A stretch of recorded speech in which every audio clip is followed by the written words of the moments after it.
time? Brigham, what time is it? 6:59. Oh, they're late. So it's like almost 7. Now it is 7 o'clock. Long-term planning for roads, utilities, and We public still don't services. know if Desiree is actually going to be able to be here. Yeah, that's true. So, That's just how do you handle disagreement or public criticism on a controversial issue? See, that question's easy. protocols annoy me. Like, they need to be hanging down like this, but then that happens. It's weird. I don't understand. I don't understand. How'd you? Well, it is 7 o'clock, so we're going to get started here. And this meeting, we'd like to welcome everybody to our 2025 Lindon City Meet the Candidates Night. We received an email earlier this afternoon that one of our candidates, Desiree Green, is sick and is not able to attend. And we've set up a remote link for her to participate, but haven't seen her yet on that. So we hope she's able to join us. So. We will start tonight's meeting with a Pledge of Allegiance by Steve. Thank you, if you can do that. Will the audience please arise and face the flag? Repeat the pledge with me. I pledge allegiance to the flag of the United States of America and to the republic for which it stands, one nation, under God, indivisible, with liberty and justice for all. Thank you. Please be seated. Thank you. That was Steve Stewart, one of our city council members. So my name is Adam Cowie. I'm the Lindon City Administrator, and wanted to also recognize our youth council members that are going to be helping us tonight. That sounds like that just went out. Can you guys still hear me? Yeah. Okay. We've got Venna Oram and Brigham Jensen and Tristan Roberts are helping us as our moderators here tonight and asking the questions of our candidates. Tonight is not a debate. The candidates have been provided the questions ahead of time, and then we've randomly tonight picked a handful of the questions that they were provided, and so we'll be asking those of the candidates. The candidates on their introduction will get a 3-minute response time, and all of the questions are timed tonight just to keep us within a reasonable amount of time for our meeting. And then the other randomly selected questions and your closing comments are 2 minutes. And let's see. We will move on with your first opportunity to be asked a question here. For candidates, we put a copy of those questions there and circled the ones that were selected here tonight, so you can look at those a few minutes ahead of time. We will start with the first responder for introductions is going to be Van Broderick, who is running for city council. Jake Hoyt is also running for city council, and Carolyn Lundberg running for mayor, and Desiree Green running for city council. So our first introduction will be by Van Broderick, and I'm going to turn this over to our moderators and let you guys take it from there. Sound okay? Yep, all right. Okay, any questions of our candidates? Okay, thank you. All right, fantastic. All right, so each one of you guys is going to have the opportunity to have a 3-minute introduction for yourselves. Just tell us a little bit about yourself, your background, experience, and Ben, if you'll start. All right, thank you, and thank you for everyone for being here and those that will watch online. And I express my appreciation to our Lindon Youth Council for serving as our moderators. My name is Van Broderick. I was born and raised in Orem, Utah. Born into a large family with wonderful parents and 9 children. In our home, we were taught to have faith in and a love of God. We were taught the importance of families. We were taught patriotism and a love of country. We were taught to look out for and serve our neighbors. We were also taught how to work. My first paying job as a 12-year-old was picking cherries in the fruit orchards of Orem. I received an Eagle Scout Award, served a 2-year mission, and while attending Brigham Young University, I met and married my wonderful wife, Sarah. I graduated from BYU and received a Bachelor of Science degree in Electronics Engineering Technology and was named the outstanding student in the department. Shortly after graduating, my wife and I moved to Lindon, where we have lived for the last 37 years. We've been blessed with 3 children and 11 grandchildren. Professionally, I was a general contractor and small business owner. Know what it's like to take an idea, work with partners, and to take that idea and turn it into a successful business that today employs more than 40 people. With 30 years of construction experience, I have a B100 general contractor license and an E100 engineering license. And that helps in my responsibilities now with public works and with our city buildings. I am politically conservative, precinct chair, been a state delegate, county delegate, and I'm fiscally conservative. What that means is balanced budgets, having a healthy and robust rainy day fund, paying down debt, and properly planning for and budgeting for future capital improvement projects that are so important to our city. I have served as Lindon City's representative and a board member of multiple irrigation and canal companies that provide the secondary water for the citizens of our community. Thanks. Awesome, thank you. Mr. Hoyt, if you could go ahead and take your 3-minute introduction. Perfect. My name is Jake Hoyt, and I am running for City Council. I am passionate about Lindon. I love Lindon. I was born and raised here, and this is where I work, live, play, coach. This is where my whole entire life is. My beautiful wife, Bethany, is in the back row here. She is also born and raised in Lindon. We met here in Lindon. Part of my love for Lindon is that we met here in Lindon when down at the old church by Creekside Park. We were in nursery, so we've known each other our whole lives, but we love Lindon. It's a core part of our story, and I'm a huge proponent of knowing the why. Why is Jake Hoyt running for City Council? And if you want to know my why, they are sitting there right next to my wife, the 3 of the 4. They too are born and raised Lindonites. They were all born here in Lindon, and like their mother, like their father, they love Lindon. They know every park. They know every Lindon Days activity. And my oldest, who's the only one that's not here, knows every pickleball court, which is where he is right now, instead of being here to support. But we are all in on Lindon. We are all in. We love this place. We scrapped to get our home here, and we are so happy to be here. And that is why I am running for another term here at City Council. A little more about me. I work at Hillcrest Bank. I run our Utah County team, and we have banking centers on both of our borders, not quite in Lindon, but really right on both of our borders we have banking centers, and so I do a lot of business here with Lindon businesses. I love our Lindon businesses, and I think that's one piece of the puzzle of what I bring to the table is the relationships that I have and the point of view I have from working with Lindon businesses. By way of working at the bank, I consider myself to be a finance guy. I am regularly, some days all day long, looking at financials, and that has really helped me as a city council member as it pertains to our city budget. I agree with much of what was said with Van. I really geek out on our city budget. It's an incredible budget. It's very conservative.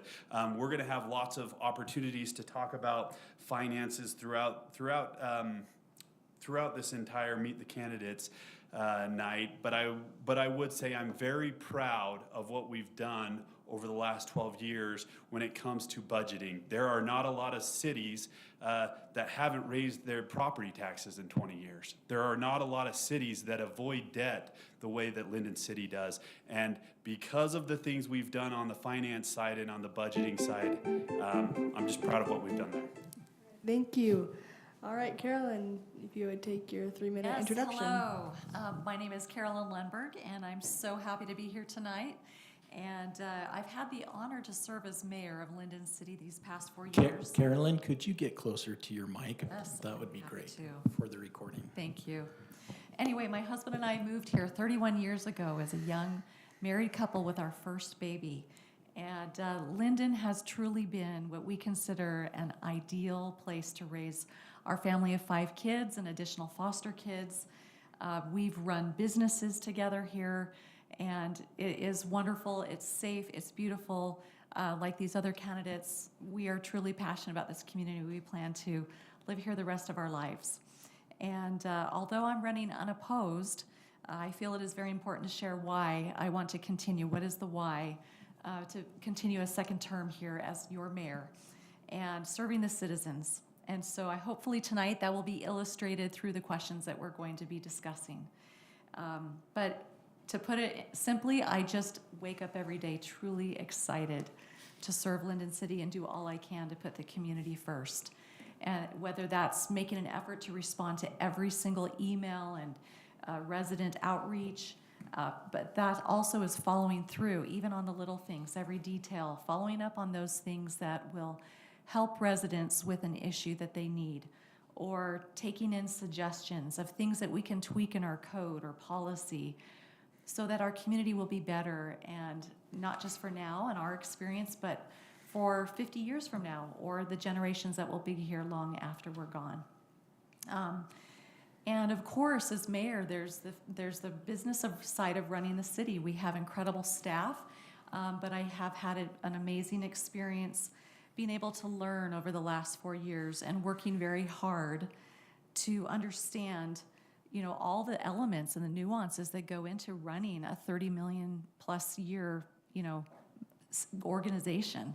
And that also includes building and developing sincerely beneficial relationships throughout not just our community here, but throughout the state and beyond. And so those relationships that we build, that advocacy, the understanding the nuances of what the complexities of our city and what we need, that gives me a lot of help to then go promote and guide development, to go advocate for resources that we might need here in the community, guiding that all through the financial responsibilities, the infrastructure. So those are some of the things I hope to touch on tonight to share with you.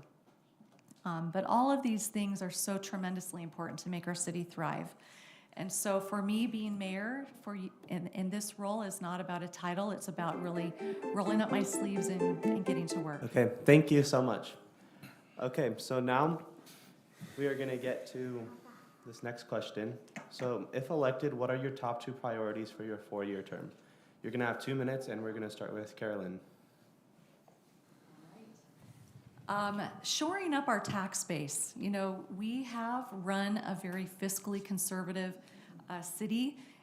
What city do you know that has not raised property taxes in over 20 years? Right now, if you look at the county, there's over 30 cities in our county, and I think I was doing some research last night. We are in the bottom 3, if not the lowest, the top 3 lowest in our property tax, and that is through doing a variety of things. It's not just taking a hard look at our budget every year and finding those efficiencies and leveraging and treating our tax dollars as sacred, but also going out and lassoing opportunities through economic development. That is something that I've really been passionate about, is going and bringing in important entities that can create a solid tax base for our future. So right now we have an opportunity on our 700 North Corridor to have an incredible town center tax base. And so I go and work every day with brokers and with businesses and retailers, and hopefully we're going to be able to announce some incredible things there. So that is part of the identifiable downtown Lindon that I'm hoping to work with our team here to bring. That's a huge priority. And in addition, something that I'm working on a regional statewide basis is we have the opportunity to create a nature science center in collaboration with UVU, our state legislature, and all of the higher ed and the Utah Lake Authority to create a place along our shoreline that will connect our next generation with nature and with science and research to restore our lake there. Thank you. Next, can we hear from Van? You bet. Thank you. This is a great question, and for me, the answer is pretty simple. It is public safety, and it is strong infrastructure. When we look at the events happening in the world today, and sadly just here in our community less than 2 weeks ago, the need for public safety is great. Our Chief Brower and our officers and staff are very professional and provide us the best of the service that they possibly can. We are well protected and served by our police force. We combine with Orem City for our fire and EMS services. One of the things that I am proud of is that we have built our beautiful public safety building and paid for it. The other part of it that I think is so important is infrastructure.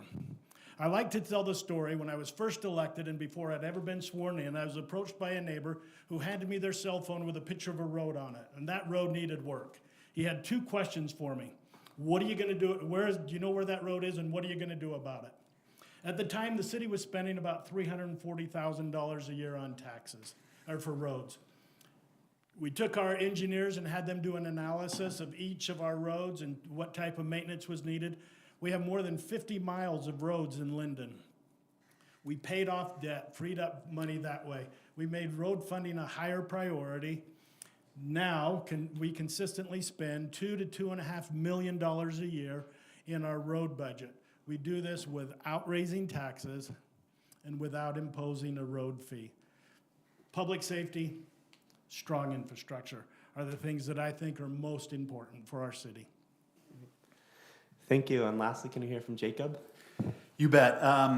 Mine are very similar. I love these two up here. Great answers. Mine are growth and conservative budgeting, and they really tie into both what both of them said. Growth, I'll start there. If you look around the valley, you'll see some cities that think that growth is a race. Get as many houses, stack them as high, and get as many people into your city as possible. As if it was a race, as if it was a competition. We take on the philosophy here in Lindon of growing right, growing smart. And sometimes that's not growing fast. Sometimes it's slow growth. It's doing the right things. And so how we manage that growth, to me, is a top priority. Our 700 North Corridor. What we do there is so key to the future of Lindon. Just the same way we have benefited as a council and mayor from previous councils making smart decisions, what we do there will be so key to the future, both financially, infrastructure-wise. It is very key. I love our motto, little bit of country. I still think that rings true. And infrastructure plays into that growth as well. And you know, I am one who loves to give credit where credit is due. If you enjoy the drive home tonight because of the lovely streets we have, that is because of Councilman Broderick. He has fought harder than any council member ever in the city of Lindon for our roads. When we got on the city council 12 years ago, the budget for roads was $300,000. As Van just eloquently stated, between $2 and $2.5 million is put into our roads every year. I love that. The reason we're able to put that much money into roads is because of our conservative budgeting. We need to continue to avoid debt. We need to continue to try to pay for things without debt, if at all possible. Keep taxes low. I see Steve about to buzz me. Take care of our businesses so that they provide Thank us you with very sales tax much, revenue. Jacob. Thanks. We'll now move on to our next question, which is, how would you approach long-term planning for roads, utilities, and public services in a growing city like Lindon? And Van, can you start us off? You bet. I've already talked a little bit about roads, but infrastructure is kind of my thing, if you will. We have our culinary water, which primarily comes from wells. We have our secondary water that typically comes from our irrigation and canal companies, of which I am the Lindon City's representative and sit on the board in those companies. It is the same type of a thing that we're trying to do. We're moving over these last 12 years from a reactive position, waiting for something to break, to a proactive position, where we use our engineers to look at the quality of the pipes that we have, the sewer, the water lines.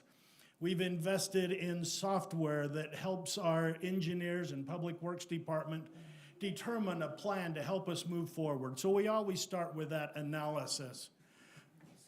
We then have to make decisions, we budget, we implement in that regard. We want to prioritize. Many times we have to do it in phases and steps because we can't do everything at once. But as we put together that plan, we know what large capital improvement projects we have coming up. We start setting aside money for that.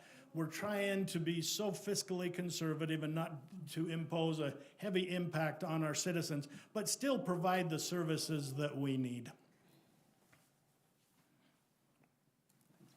Thank you very much, Van. Jacob?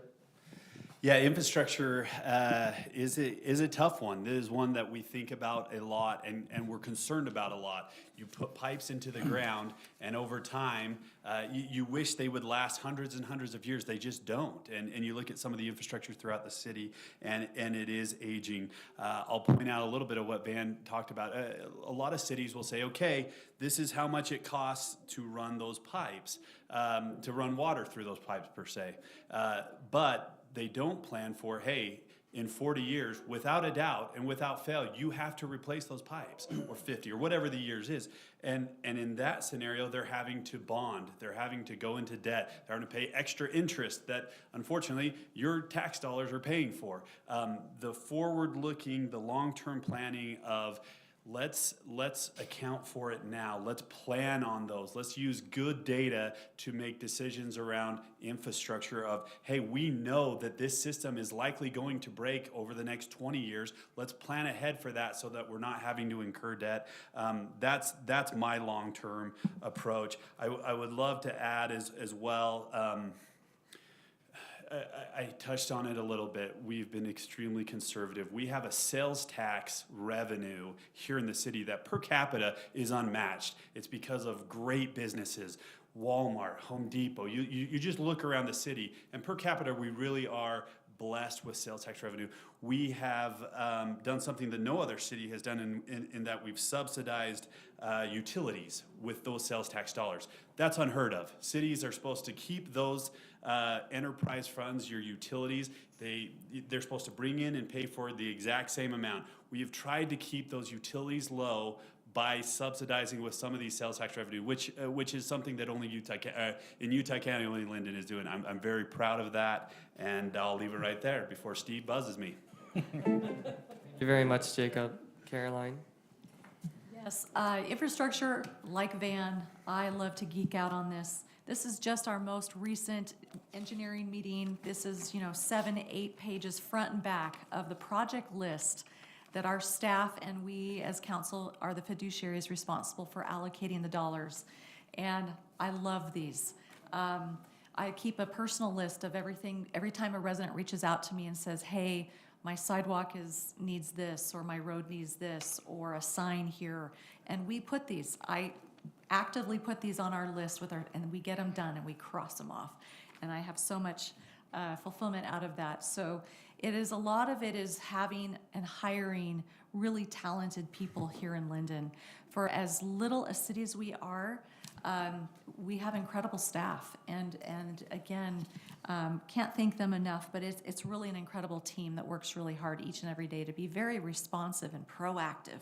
I think the approach that I as mayor think that is most valuable to serve our residents is to be proactive rather than always reactive. And so we really do try to plan and look forward. And so that means when development is coming, what are some of the things that development could be responsible for so that we don't have a back-end cost to our residents? Let's make sure the engineering is top-notch so there's no corners cut as that project comes forward.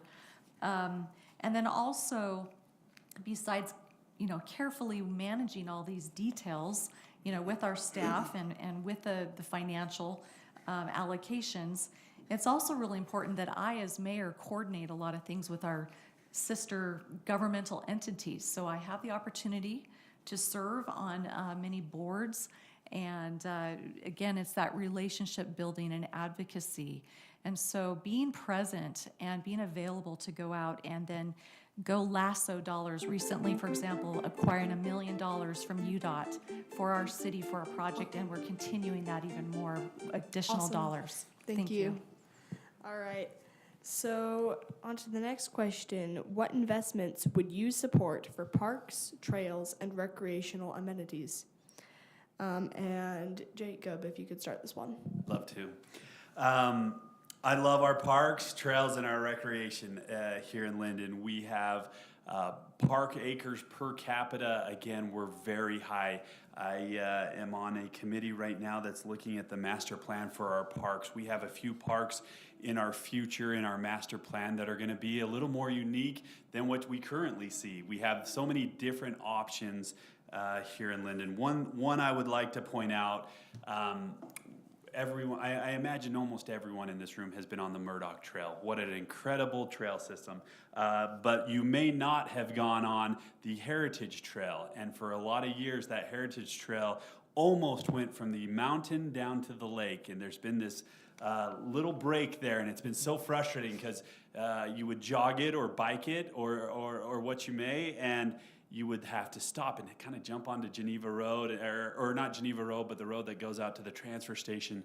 And it was dangerous. And we have finally, as of about 3 weeks ago, did our ribbon cutting so that we have a trail that goes north to south through our entire city, but now east to west, mountain to lake.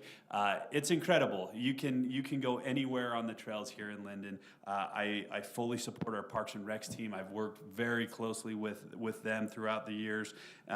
We are blessed with a park tax that is sales tax based. That we get to vote on, which is really awesome. As Lindon residents, we can decide whether we want that or not. That has produced amounts of money that has been significantly more than maybe we even thought. So I fully support our parks, trails, and open space. Thank you. All right, Ms. Lundberg, if you would. Yes, we see parks and trails as a huge part of the quality of life here for our residents. And some of the things, just adding to what the gentlemen have said here with the Heritage Trail specifically, that was something that had a hiccup with the Union Pacific Railroad. So I went and I met with the CEO of Union Pacific because those negotiations had stalled for a number of years.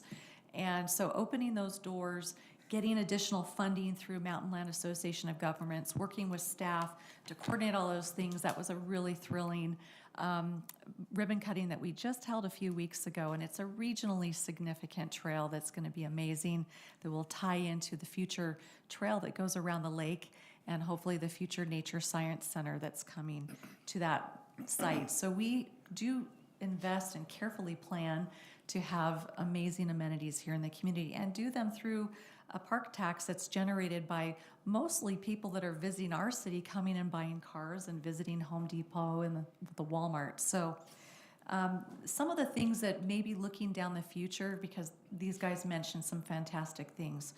We have our community center is an aging building. And so that's one of the things that we're going to look at in this next 4 years, is what to do with that building. Is it a tear down and a rebuild? Is it a seismic, retrofit, so that can best serve the community? There might be some questions about what's happening with the property across the street. We're going to be starting a new school district. In the past, Alpine has said that they were probably going to close and sell off that school, and we would have the first rights to acquire that property. We may, with the new district, have some more discussions about that and be deciding what that core center, our city center, might look like down the road. So I'm excited to explore that. All right, thank you. Van, if you would answer the question. Thank you. One of the fun things about going last in a question like this is there may be some redundancy. We love our parks. We love our open space. We love our trails. We've heard of some incredible things going on there. Recreation enhances our quality of life. I've been able to coach youth sports in Lindon for 15 years. Haven't done it for a little bit, but I love coaching. We've talked about the park tax. It's an acronym. The money must be used for parks, for arts, for recreation, and cultural events. Some of the things that we've done with this is we've provided mini grants to our schools and music programs. We have invested in playground structures in our parks and renovating the parks. We have an aquatic center that's right here that is so popular. It is so family friendly. We are just in the process of redoing the lining there and rebuilding the pirate ship, which is so fun there. We've talked about the Heritage Trail. We've redone the horse arena. We are now looking to see what we can do for the seating arrangements and for restrooms that need to be there. Parks and Recreation is doing a survey right now where we would invite all of you to help participate in on the amenities that you would like to see at our City Center Park, at our East Bench Park, and at our Thornton Park in the west. We encourage you to help be a part of what our future parks will be because they completely enrich our lives. Thank you so much. Okay, so our next question will be, how would you ensure the city's budget remains balanced and transparent? And we will start with Carolyn. You know, one of the things that we're really proud of here as kind of the fiduciary group here is we have a culture of going after grants, staff, as well as us as your elected leaders. And so one of the things that has been really incredible is what has been lassoed into this little community of Lindon. So we're really proud of that. We go after grants. We go after those funding buckets, those pots of money that I call those honey pots that are sitting at the state or sitting on the federal level, sitting at the county level, finding all those little resources. So that is something for budgeting that I think has really been an incredible asset addition revenue source, and we continue to go after those. As far as transparency, our city manager puts together every year, coming up here shortly, a kind of a summary that's online, and you can see these every year. And it's a State of the City report, and it's incredible. One of the things I'd like to point out is, so those resources are online, they're open, they're public, and so one of the things here that he's put out there that I think is a fantastic, it just shows here's a dollar representing our tax dollars. How much does Lindon City collect? Well, Lindon City is approximately just this little red part. And for that little red part, we're providing your roads, your sports programs, the community center, the senior citizens programs, just a whole myriad of things. And we are proud that we do that in a very fiscally conservative. We deliver a lot for very little. And that's our goal to continue. And so we're here to be transparent and to listen and be an open book in any way that in any capital projects or things that we look to execute in the future. Thank you. Thank you, Carolyn. Next, can we go to Van? Yes, thank you. When we talk about budget and transparency, I have to tell you about an experience that I had a number of years ago. An elderly lady living on my street was looking to refinance her home, and she asked me to come and look through her numbers. As I went through and went down her budget, she was spending $180 a month more than she was taking in. She was looking to refinance her home where she would save $200 on her mortgage. She was going to go from a $180 deficit to a $20 surplus. As I went down her budget, there was no fluff. There was no extra spending. This was as lean as it could be. Anytime we discuss taxes, fees, I think of her, and I think of everybody else just like her. Can I look them in the eye and say, I want your last $20? That's why we plan so carefully. That's why we pay down debt. We provide great services, but we do it in a way so that we minimize our impact on our citizens by avoiding debt and providing the services that we need and looking out for the individuals. Thank you. Thank you, Van. Thank you, Van. Next, can we go to Jacob? Love being third on this one. Just so many great things said. I want to hit on one thing Mayor said, grants. Over the last 20 years, Lindon City has brought in $15.8 million in grants. It's not free money. We think of it as free money, but it's money that isn't coming out of taxes, not coming out of your pockets. I love that. And our mayor has a uncanny ability to track down these dollars. It's incredible. She'll go up to the state. She'll go to different places. I just have been so impressed with her ability to find grants, to find different funding sources that aren't your tax dollars. I'm so impressed with her. Philosophically, I love what Van said. Here's our philosophy. It's pretty simple. make Lindon as attractive as possible for businesses to come in. We bring in great businesses. You look at Hyundai, Kia that has just recently opened, some of the opportunities we have on 700 North. Those companies bring in sales tax revenue. That sales tax revenue, some does come out of your pocket, but guess what? The majority, and I don't have that exact number, I should have called Adam before because I'm sure he has it right off the top of his head. The majority of that is from people from Pleasant Grove, Orem, Provo. People coming, when you look at the car dealerships, they're coming down from Salt Lake to buy a Hyundai. That sales tax revenue comes to us. It's revenue we're not having to pay for.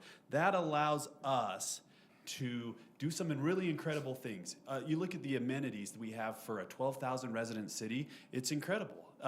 You look at what we've said about not having to raise property taxes and being the very bottom of property taxes. Those things, that's a philosophy that is working.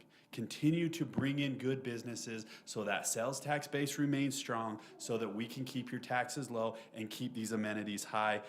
Transparency on our city website. Go there. If you're ever saying, oh, I don't know what the budget like, there's a tab specifically for transparency. Thank you very much, Jacob. Our next question is, how would you handle disagreement or public criticism on a controversial issue?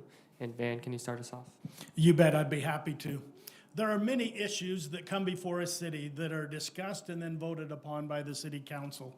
Many of those are brought by the residents of our city. Sometimes it's something really fun, like they want to change the name of their street to Temple View Lane. Pretty fun, you know, representing the new temple that is coming here to our city. Then it might be we would like a street light or stop signs. That sometimes can bring some people that are for or against it. One of the most common things that we get is a land application change or zoning changes. And that brings people pretty much that are in favor of such a thing and against it. One of the things that is important for me as a city council member is to do my homework, to do the study, to meet with individuals, to make sure I hear what they're saying and that they know that they have been heard on all sides of that. It's important that our discussion involves mutual respect and dignified dialogue. Contention and anger does not persuade anybody. It does not help us as a city get to the best solutions. I'm impressed with the citizens of our community and the way that they treat one another. And when we get to know how something is impacting an individual citizen, and as we meet together as a council here in open discussion, we amend, we tweak and adjust however that proposal might need to be so that we can provide the very best proposal and vote on it. As city council members, we are the legislative body of the city. And after we've done all of that work, and the city council members and mayor that I serve with, they come ready, they come prepared, but ready to listen and to discuss and make sure that we get the impact from our citizens so that we can then make the very best decision for our city. Thank you. Thank you very much, Vaughn. Thank you very much. Jacob, can you start us off? Yes. The three of us up here have been doing this for, in most of our cases, 12 plus years. We've had several very heated issues over those years. Several really long nights. I think of an issue early on when we started doing this where we had some meetings that went past midnight. And we would always say, listen, there's no good decisions being made after midnight. And it takes me to wind down after a controversial city council meeting. It takes me an hour. And my wife would be like, hey, I'm ready for bed. It's 1 a.m. And I'm like, I got to unwind from these meetings. And yet we are willing as a city to go till midnight if that's what it takes to have these people be heard. We value the opinions. I'm a firm believer of a quote that Van often says, but I say it so much now that it's probably become mine instead of his: good information to make good decisions. I've found that rushing something through isn't the right, that if you can put all of the information out there, give everyone their chance to speak their piece, and gather all of the data and all the information, that those decisions become much more clear, become much more straightforward, and there's better understanding from both sides, versus, hey, we're gonna hurry and rush through this, we're not gonna give you your time, and people feel like that the decision was made hastily. And so I applaud this council and the leadership of the mayor that we have always tried to give everyone their time to speak, gathered all the information, and made data-driven decisions. Thank you very much, Jacob. Caroline? I echo everything that has been said thus far, and truly, I think it's really important that the very moment that people walk in the door, we have an issue that's brought out a lot of people. The tone that is set at the beginning of that meeting, we start each meeting with a prayer. We ask for divine guidance and presence in the decisions that we make. We also immediately inform the public, hey, this is how, maybe this is your first time here. We know you're feeling passionate. A lot of times disagreements are there because people really care and they're really worried. And so we're gonna hear you, but let's do it in a really respectful manner. And here's the process, here's the parameters.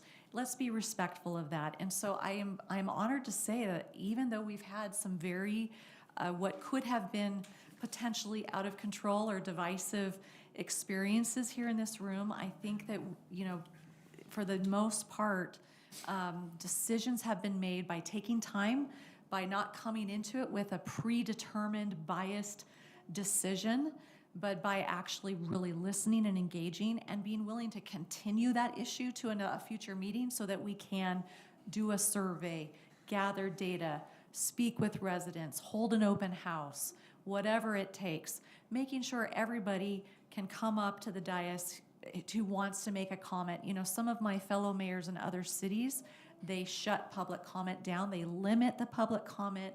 They, you know, it has to be done in such a formal manner. We try to keep things with some sense of decorum, but we also allow a little bit of flexibility so that everyone can come up and have something to say. And I think many times when people feel like you're truly willing to listen, and then you're gonna go the extra mile to find the win-win, you're not just gonna let them say it and then move on.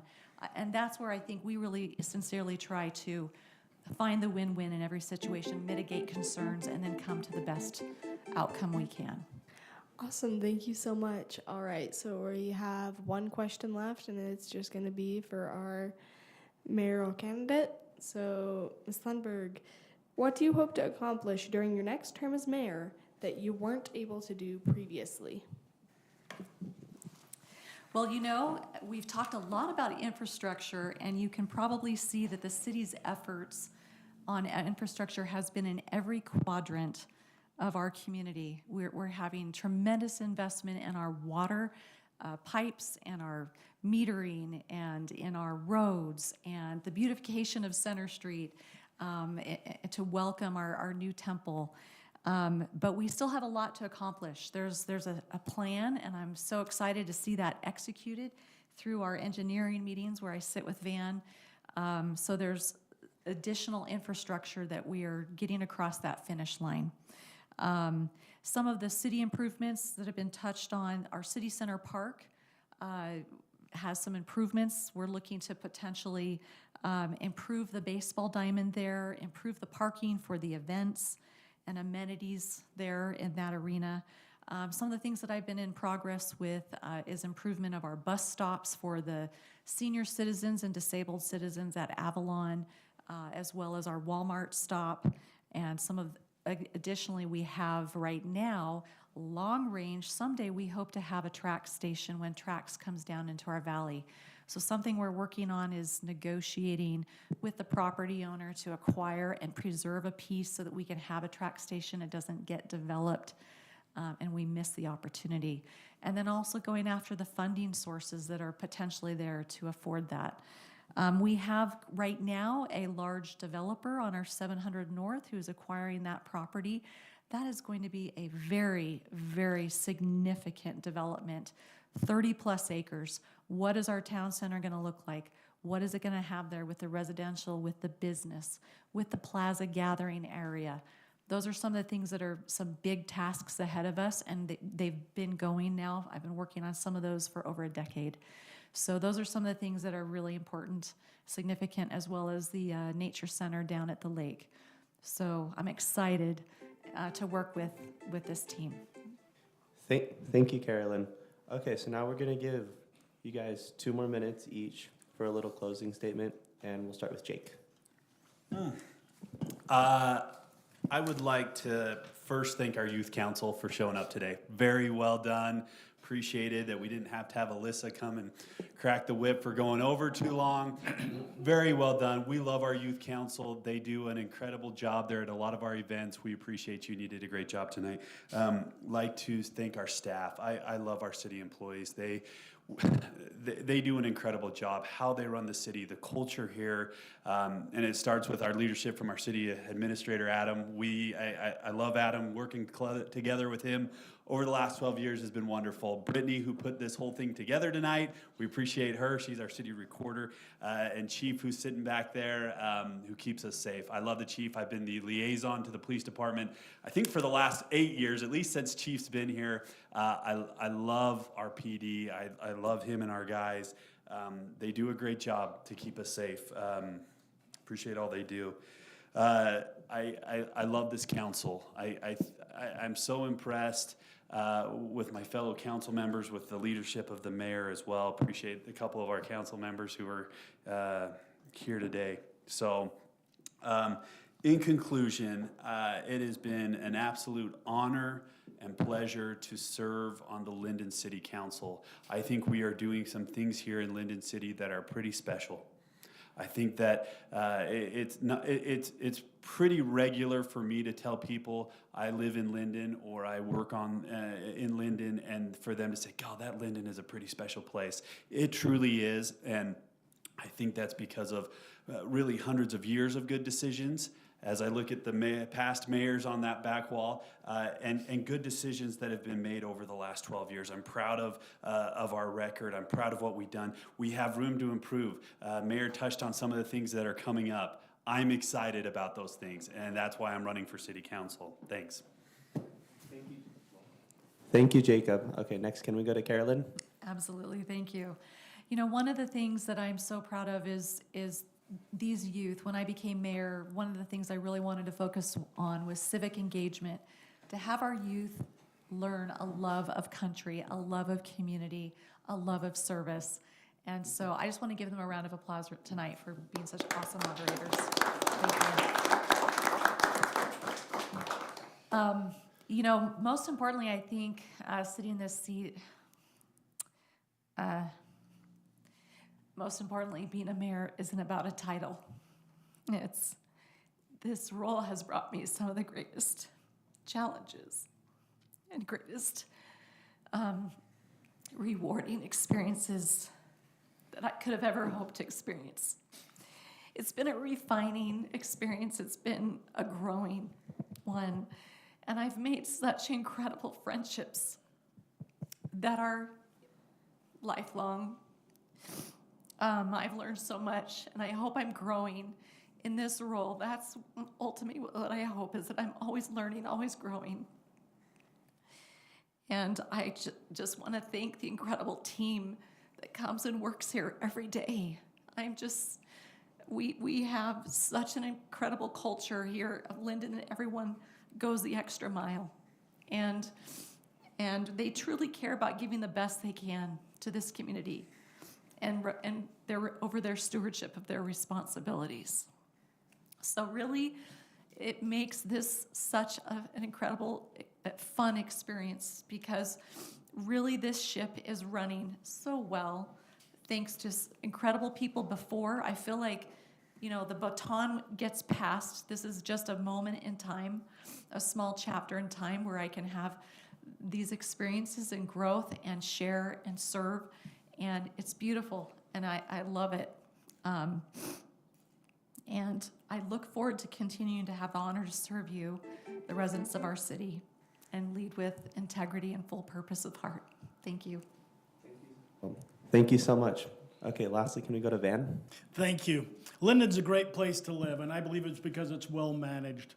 I pay tribute and respect to our mayor and fellow city council members and previous mayors and council members for their service to our city.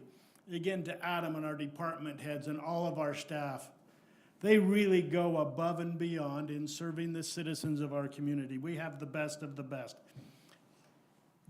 We have similar values and traditions, but we each come from a different background and different experiences, and when we work together, we come up with the best decisions.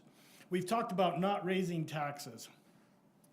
I pulled out my tax sheet from 2014 when I started and 2025 tonight. My tax bill was $1,835, and the amount that we paid to Lindon was $300. It's now 2025. My tax bill is $3,100. The 4 taxing entities, Utah County has doubled their price. Central Utah has doubled their price, their taxes. The school district has gone up $1,000. My tax bill from Lindon is still $300. I have the time, I have the energy, I have the passion, I have the experience to serve another term on the Lindon City Council, and I ask for your vote. Thank you so much. Thank you, everyone. Let's give a round of applause to our youth council for moderating here tonight. For those that missed at the beginning of our meeting, we have another candidate running for city council, Desiree Green, and she let us know late this afternoon she was sick and wasn't able to attend. And so we hope she gets better. And then also I wanted to thank again Brittany Laidler, our city recorder, put this event together. And at the back of the room on your way out, grab a copy of this flyer. She's included on the back a sample ballot so you can see what it will look like and who's on that when you receive that ballot in the mail. Just as a reminder, ballots come out the week of October 14th is when those will be mailed. And then those need to be turned in. If you mail those, we recommend mailing them no later than a week before the general election. There's a new state legislation that changed this year. The county has to receive your ballot by the end of the day on election day. And so if you put it in the mail the night before, it won't get there. It's not gonna make it. So we would recommend mailing it no later than October 28th, or a better option, just down at the bottom of our Lindon City Center, there's a Utah County drop box. It's safe, it's secure, it's got a camera watching there on the drop box, and we would encourage that, and they will pick that up at the November 4th into the election night. So this meeting was recorded. It is on our Lindon City YouTube channel, and so you can share this with friends or neighbors and help them get to know our candidates. Lastly, I want to have everybody give a round of applause to our candidates here tonight. So thank you.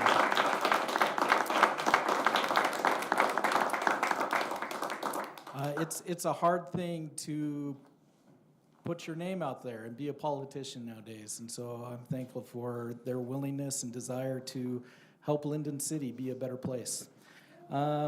If you have other questions about the elections, we have more information on our website. It is lindon.gov, and you can go there and learn more about the candidates and their bios and other issues about elections.